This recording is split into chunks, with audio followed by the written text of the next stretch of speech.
വീട്ടിൽ നിന്നിറങ്ങുമ്പോൾ നമ്മുടെ മനസ്സിന് ഇഷ്ടമില്ലാത്ത ചില കാര്യങ്ങൾ കണ്ടാൽ അസ്വസ്ഥരാകുന്ന പലരുമുണ്ട്. അങ്ങനെ നമ്മൾ അസ്വസ്ഥരാകേണ്ടതുണ്ടോ? അങ്ങനെ ചില കാര്യങ്ങൾ കണ്ടാൽ അതുകൊണ്ട് വല്ല പ്രത്യാഘാതങ്ങളും ഉണ്ടാകുമോ? ഇതൊക്കെ നമ്മളൊന്ന് ഗൗരവമായി ആലോചിക്കേണ്ടതാണ്. നമ്മൾ വലിയ പ്രതീക്ഷയോടുകൂടെ ഒരു സ്ഥലത്തേക്ക് പോവുകയാണ്. നമ്മുടെ മനസ്സിൽ ഇടയ്ക്ക് ആശങ്കയുണ്ട്, എൻ്റെ കാര്യം ശരിയാകുമോ, വല്ല പ്രയാസവും ഉണ്ടാകുമോ, ഏതായാലും റാഹത്താവട്ടെ എന്ന ആ ഒരു മനസ്സോടെ പ്രാർത്ഥനയോടുകൂടെ അതിപ്രധാനപ്പെട്ട ഒരു കാര്യത്തിന് വേണ്ടി വീട്ടിൽ നിന്നിറങ്ങുമ്പോൾ ഒരു കാഴ്ച കണ്ടു. എന്താ കാഴ്ച എന്നറിയോ? തൊട്ടയൽവാസി ചൂലും പിടിച്ച് നിൽക്കുന്ന കാഴ്ചയാണ് കണ്ടത്. സ്വാഭാവികമായും ആ സമയത്ത് എന്തായിരിക്കും നമ്മളുടെ ഒരു മാനസികാവസ്ഥ? അല്ലെങ്കിൽ ഒരു കീറച്ചാക്കുമായി നിൽക്കുന്ന കാഴ്ചയാണ് കണ്ടത്. ഒരു ഉദാഹരണം. അങ്ങനെ നമ്മുടെ മനസ്സിൽ താല്പര്യമില്ലാത്ത ഈ യാത്രയുടെ ഫലം നഷ്ടപ്പെടുമെന്ന് നമുക്ക് തോന്നുന്ന വിധത്തിലുള്ള ചില കാഴ്ചകൾ കണ്ടു എന്ന് വിചാരിക്കുക. അല്ലെങ്കിൽ വീട്ടിൽ നിന്ന് ഇറങ്ങുമ്പോഴാണ് പിന്നിൽ നിന്നാരോ വിളിച്ചു. ഇതൊക്കെ വലിയ പ്രശ്നമായിട്ട് കാണുന്ന ചില ആളുകളുണ്ട്. പിന്നിൽ നിന്നാരെങ്കിലും വിളിച്ചു, അല്ലെങ്കിൽ വല്ലതും മറന്നുപോയി, ഇനിയിപ്പം ഞാൻ വീട്ടിലേക്ക് മടങ്ങിച്ചെന്ന് അതെടുക്കാൻ തിരിച്ച് വീട്ടിലേക്ക് പോയാൽ ആ യാത്രയുടെ ഫലം നഷ്ടപ്പെടും.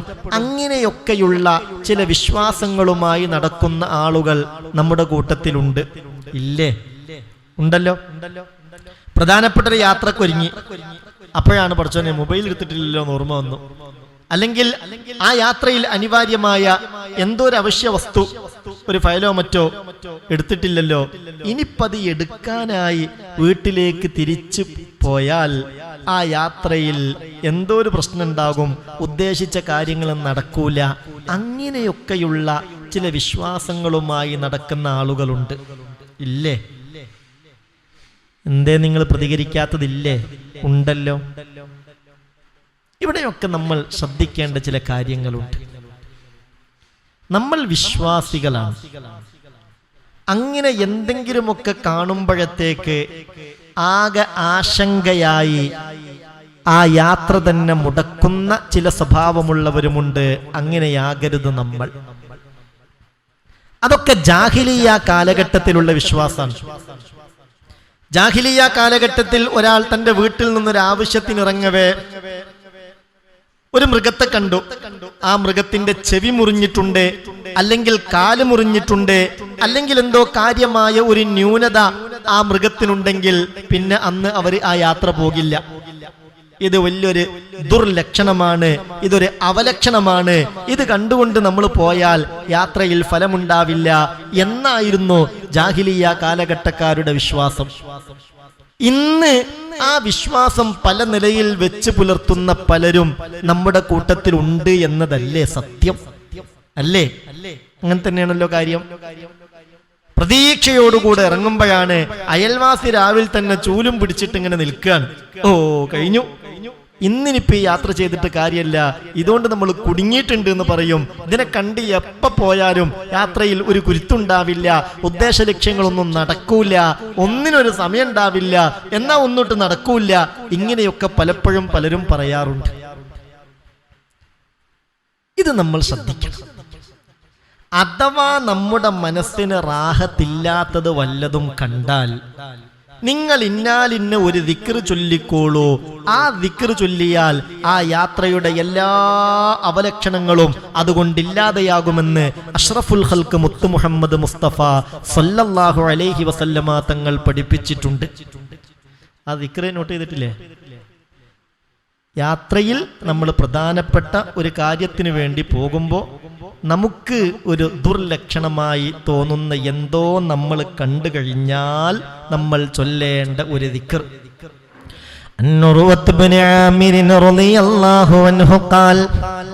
സഹോദരാ സഹോദരി ശ്രദ്ധിക്കണേ.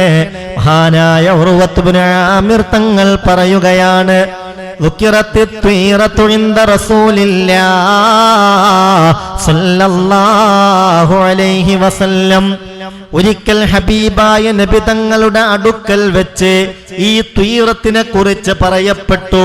ലക്ഷണബോധം. നബിയെ, ലക്ഷണം നോക്കാമോ?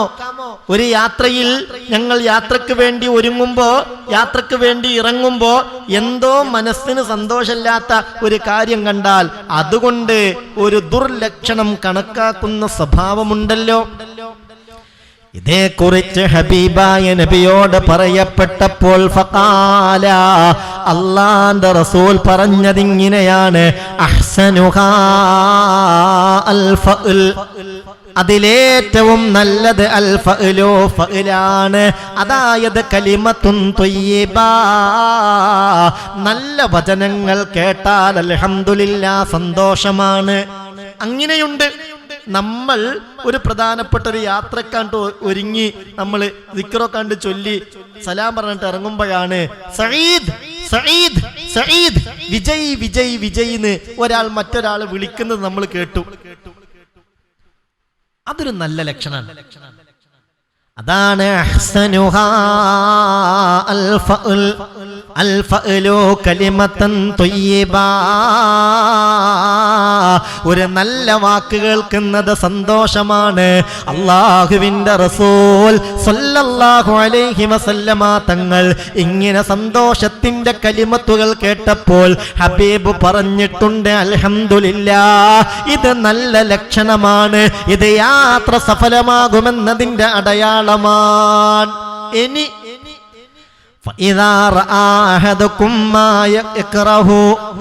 നിങ്ങളിൽ ഒരാൾ വെറുക്കുന്ന എന്തോ ഒന്ന് കണ്ടു, വെറുക്കുന്ന ഒന്ന്. ഞാൻ പറഞ്ഞതുപോലെ, അതെ, ഞാൻ പറഞ്ഞതുപോലെ ഈ ചൂലും പിടിച്ച് നിൽക്കുന്ന കാഴ്ച കണ്ടു, കീറച്ചാക്കുമായി നിൽക്കുന്ന കാഴ്ച കണ്ടു. അല്ല, ചിലപ്പോ ചില ആളെ കണ്ടാൽ തന്നെ ചിലർ പറയാറുണ്ട്, ഓ, രാവിലെ തന്നെ ഒന്ന് കണി കണ്ടത് ഇന്നാലിന്ന ആളാണ്, ഇന്നൊരു പണിയും നടക്കൂല, ഇന്നൊന്നും നടക്കൂല, ഇന്ന് ഒന്നും നടക്കാത്തൊരു ദിവസമായിരിക്കും. അങ്ങനെയൊക്കെ പറയാറുണ്ട് പലരും. യാത്രയിൽ ഒരാളെ കണ്ടിറങ്ങിയാൽ, ഓ, ഇറങ്ങുമ്പം തന്നെ ചങ്ങായിനെയാണല്ലോ കണ്ട്, അല്ലെ ഓളയാണല്ലോ കണ്ട്, ഇന്നത്തെ യാത്ര ഇനി പോയിട്ട് കാര്യമല്ല, ഒന്നും നടക്കൂല, അങ്ങനെയൊക്കെ പറയാറുണ്ട്. ഹബീബായ നബി തങ്ങൾ പറയുന്നുണ്ട്, സഹോദരാ സഹോദരി, നിങ്ങളിൽ ഒരാൾ വെറുക്കപ്പെടുന്നൊരു കാര്യം കണ്ടു കഴിഞ്ഞാൽ ഫൽയഖുൽ, ആ സമയത്ത് ഇങ്ങനെ ചൊല്ലണം. സ്ക്രീനിൽ നോക്കിയാൽ ഇൻഷാ അല്ലാഹ് ദിക്ർ കാണാം. അല്ലാഹുമ്മ ലാ യഅതി ബിൽ ഹസനാതി ഇല്ലാ അൻത വലാ യദ്ഫഉ സയ്യിആതി ഇല്ലാ അൻത വലാ ഹൗല വലാ ഖുവത ഇല്ലാ ബില്ലാഹ്.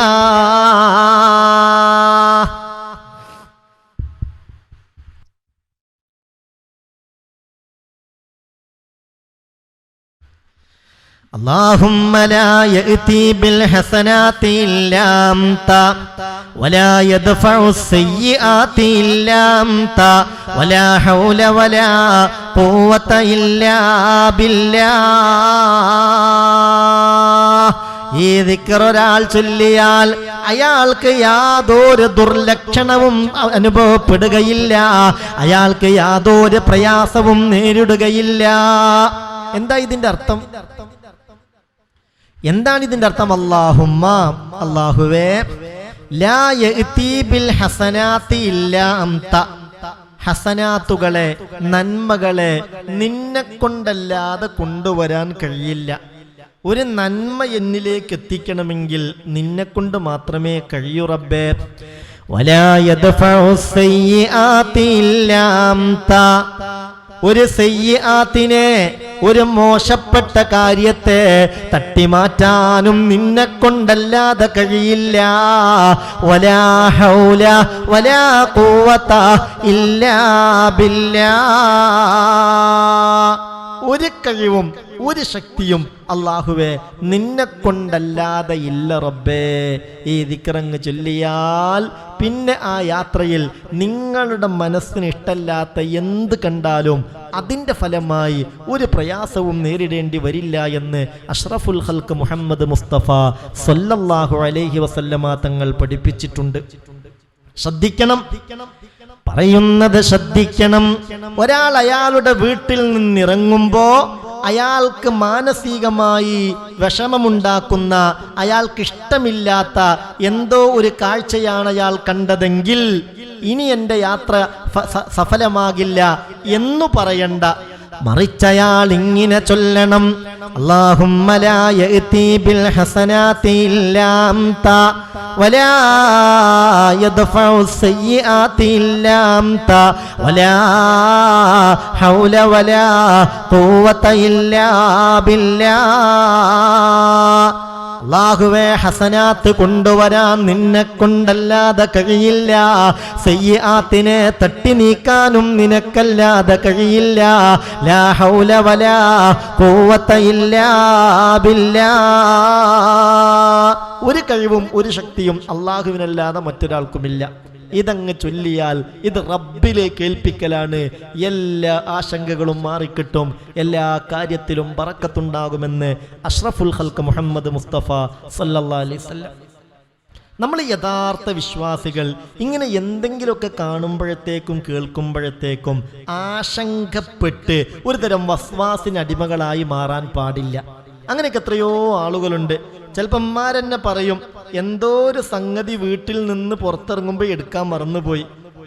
ചിലപ്പോൾ ഭാര്യമാര് പറയും, എന്തൊരു സംഗതി വീട്ടിൽ നിന്ന് എടുക്കാൻ മറന്നുപോയി, ഓ ഇനിയിപ്പോ മുന്നോട്ട് വെച്ച കാല് പിന്നോട്ട് വെക്കണ്ട, തിരിച്ചു വരണ്ട, ഞാൻ എടുത്തു തരാം, അല്ല ഞാൻ തിരിച്ചു വരൂല, നീ പോയിട്ട് അതങ്ങ് എടുത്തുവാന്ന് നിർബന്ധിക്കുക. ഇത് പറയാ കുഴപ്പമൊന്നുമില്ല. പക്ഷേ തിരിച്ച് വീട്ടിലേക്ക് കയറിയാൽ ആ മറന്ന വസ്തു എടുക്കാൻ തിരിച്ച് വീട്ടിലേക്ക് കയറിയാൽ എന്തോ കാര്യമായ ഒരു പ്രശ്നമുണ്ട്, ആ യാത്ര സഫലമാകില്ല. ആ വിശ്വാസത്തോടുകൂടെ ഇത് പറയാൻ പാടില്ല. ഒക്കെ അള്ളാഹുവിലേക്ക് ഏൽപ്പിക്കണം. എല്ലാം ഇലാഹായ റബ്ബിലേക്ക് ഏൽപ്പിക്കണം. ഏറ്റവും ശക്തനായ മനുഷ്യനാരാ?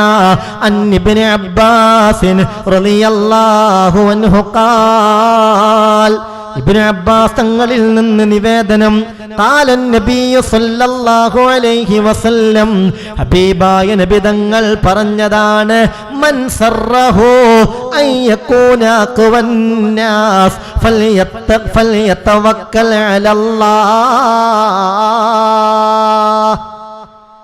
എന്തൊരു ഹദീസാണ് ഇതൊക്കെ! ഉൾക്കൊള്ളാൻ അല്ലാഹു തൗഫീക്ക് നൽകട്ടെ. മൻ സറഹു, ഒരാളെ സന്തോഷിപ്പിക്കുന്നുവെങ്കിൽ, അയ്യകൂന അഖ്വന്നാസ്, അവൻ ജനങ്ങളിൽ ഏറ്റവും കരുത്തനാകുന്നത്, ജനങ്ങളിൽ ഏറ്റവും ശക്തനാകുന്നത് ഒരാളെ സന്തോഷിപ്പിക്കുന്നുവെങ്കിൽ, ഫൽയതവക്കൽ അലല്ലാഹ്, അയാൾ അല്ലാഹുവിലേക്ക് ഏൽപ്പിക്കട്ടെ. സമ്പൂർണമായി സർവശക്തനിലേക്ക് ഏൽപ്പിക്കലോടുകൂടെ നമ്മുടെ മനസ്സ് ഫ്രീ ആയി നമ്മളിങ്ങനെ ആശങ്കപ്പെട്ട് ഭയചകിതരായി മുന്നോട്ട് പോകേണ്ടതില്ല. അള്ളാഹു യഥാർത്ഥ തവക്കുലിൻ്റെ അഹ്ലുകാരിൽ നമ്മളെ പെടുത്തി തരട്ടെ.